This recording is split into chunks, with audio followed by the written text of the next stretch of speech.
Hai sobat sekalian, jumpa lagi dengan saya Bill Wilkins Hasibuan. Bagaimana kabar teman-teman? Semoga teman-teman baik saja. Ya, ini adalah video lanjutan dari yang kemarin. Ini merupakan video yang ke-6, perenungan finansial. Tema kali ini adalah Allah yang mengendalikan.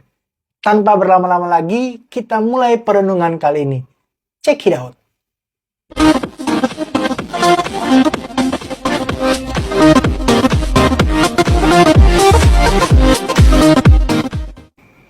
Ya sobat sekalian, seperti yang baru saya bilang barusan, tema kali ini adalah Allah yang mengendalikan. Nah, sebelum kita memulai perenungannya, alangkah lebih baiknya kita berdoa memohon pimpinan dan tuntunan Tuhan.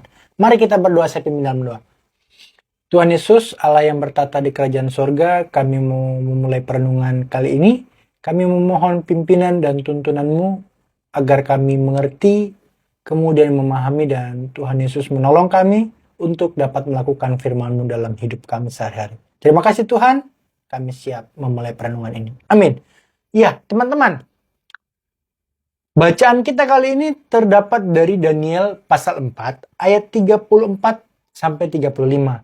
Dilanjutkan dengan 1 Tawarik pasal 29 ayat 11 dan 12. Saya akan bacakan bagi kita semua.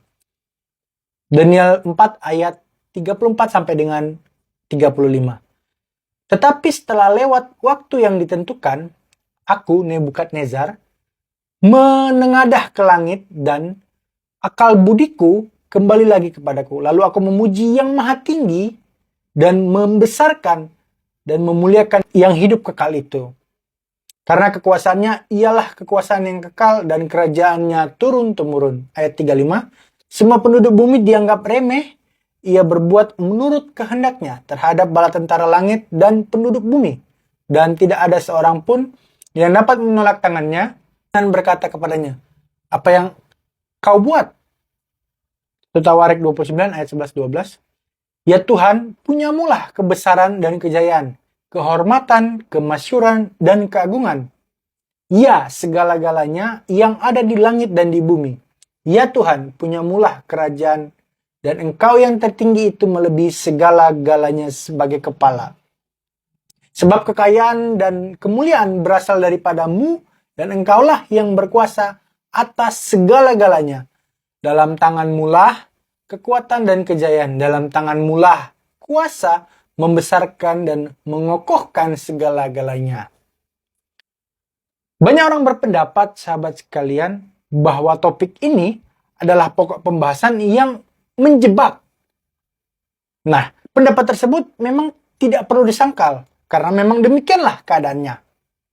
Itu sebabnya orang bebal, untuk membenarkan dirinya akan berkata, jika Allah lah yang mengendalikan segala sesuatu, maka segala kekacauan ini terjadi karena kesalahannya. Jadi, si orang bebal ini menyalahkan Tuhan ketika ada sesuatu masalah yang terjadi terhadap dirinya.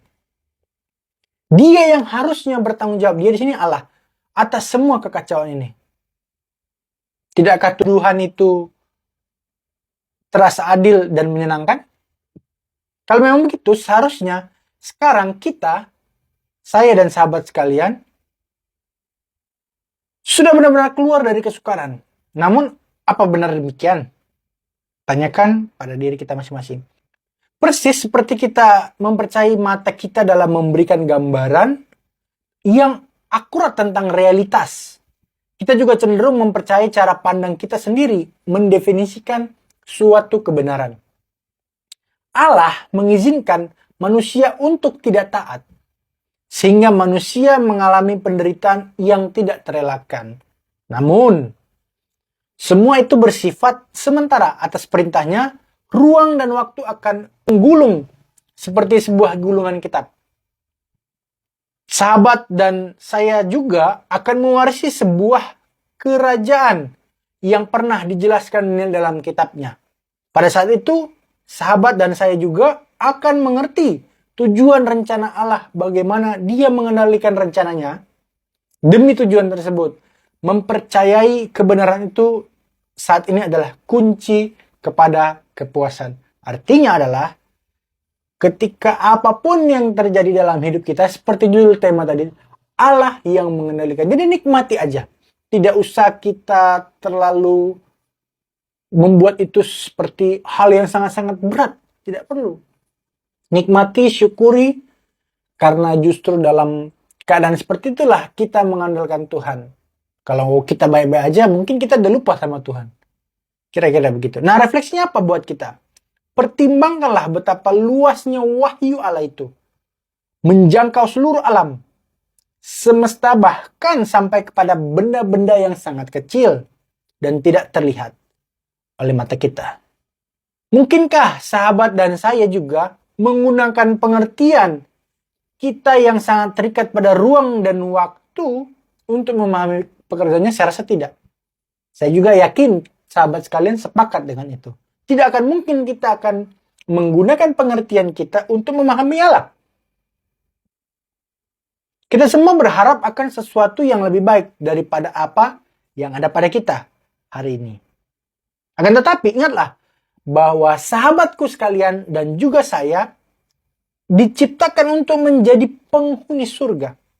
Jika sahabat sekalian dan saya juga telah memutuskan untuk menjadi pengikut Yesus, maka saat ini pun sahabat dan saya juga sudah menjadi warga di sana. Amin kan teman-teman? Kemudian apa tanggapan kita sahabat sekalian? Yang harus kita lakukan ialah pusatkan perhatian kita kepada karakter dan kebesaran Allah.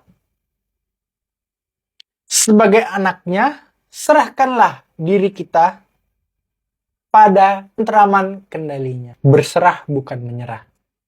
Mungkin ini aja perenungan kali ini yang harus kita lakukan ialah berserah. Tidak ada hal lain karena semua kita imani dalam kendali atau kontrolnya Tuhan. Terpujilah Tuhan pencipta segala semesta. Dari dulu, sekarang, dan sampai selamanya.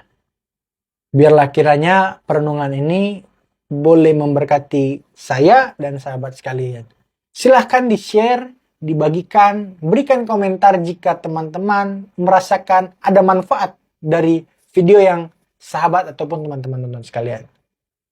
Semoga semakin hari semakin lebih baik di dalam kehidupan, khususnya dalam perenungan finansial buat kita sekalian.